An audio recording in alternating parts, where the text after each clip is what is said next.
Magandang araw. I-solve natin ang exercise na ito.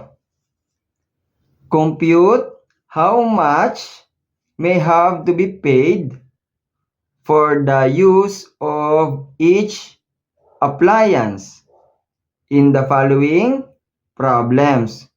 Consider each appliance used for a month.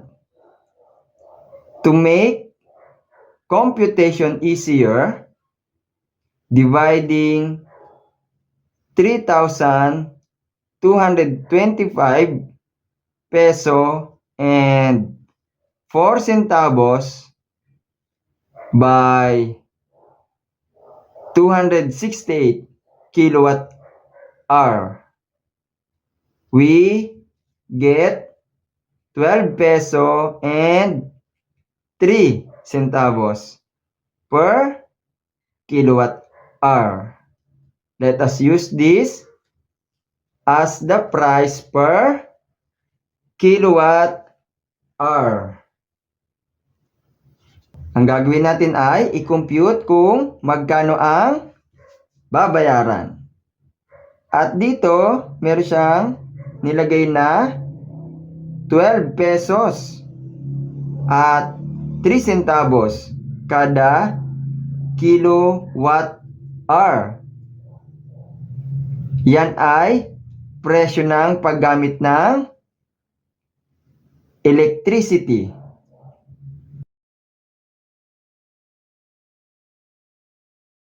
Sulat natin ang given. Isulat natin ang what is asked. So, how much to be paid?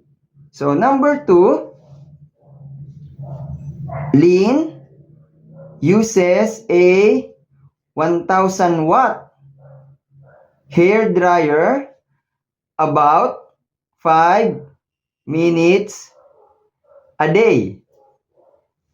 So, isulat pa natin ang another given.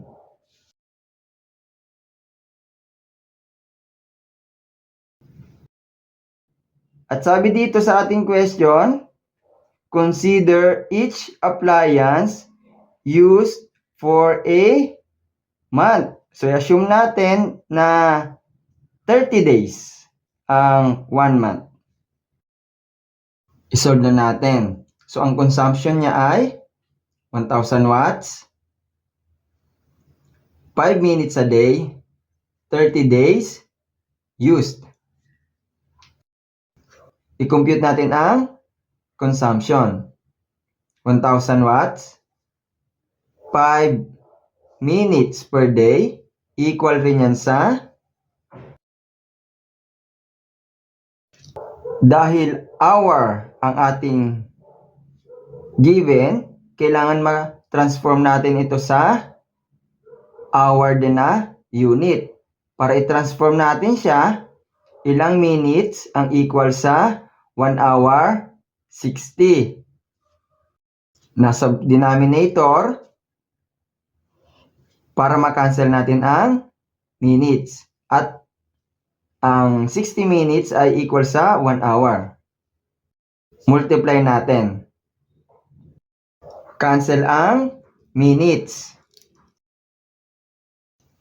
Ang 5 minutes a day ay na-convert natin sa 1 hour over 12 day or days. Gagamitin natin yan na hour dahil dito. Ang 1,000 watt naman, kailangan nating matransform into kilowatt. Ilang watt ang katumbas ng 1 kilowatt?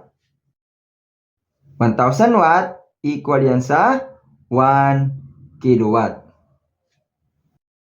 So, ang ginagawa pa lang natin ay conversion of units. Cancel. 1,000 over 1,000 is equal to 1 kilowatt. Ang 12 peso and 3 centavos per kilowatt hour ay pwede rin natin yang i-convert sa fraction para madali nating gamitin. Ang given natin ngayon ay 12 peso and 3 centavos over 1, may invisible 1 dito, kilowatt hour. Ngayon, isolve na natin dahil naging parehas na ang mga units. Kilowatt hour, kilowatt hour. Ang hair dryer, 1,000 watt ay equal sa 1 kilowatt. Gaano katagal niya ginamit? 1 hour per 12 day. At gaano katagal at ilang araw niya ginamit? For 30 days kasi 1 month. Cancel out ang day. Kilowatt hour 30 over 12 or 30 divided by 12, 2.5 kilowatt hour. Pwede na natin siya ngayon i-multiply sa kanyang rate. Cancel ang kilowatt hour. Ang matitira ay peso unit. 2.5 times 12 peso and 3 centavos equal yan sa 30 peso and 8 centavos. Yan ang ating sagot.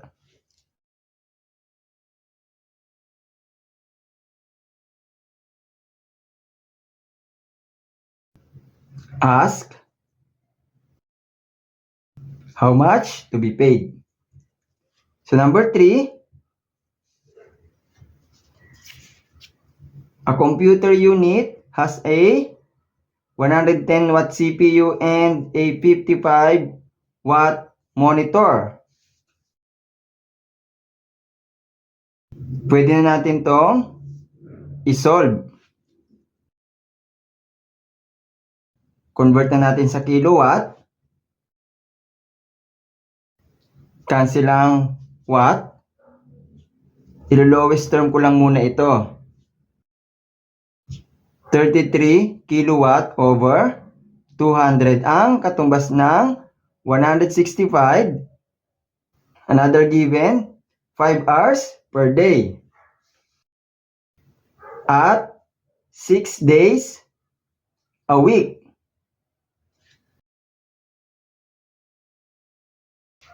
Let 1 month equal sa 4 weeks. Dahil ang tanong natin is for a month na ginamit, i-times natin sa 4 weeks para maging isang buong buwan ang consumption. Cancel ang day, cancel ang week, matitira ay hour. 120 hour ang sagot. Ang consumption niya ngayon ay 33 kilowatt over 200 sa loob ng 120 hour. 120 na oras.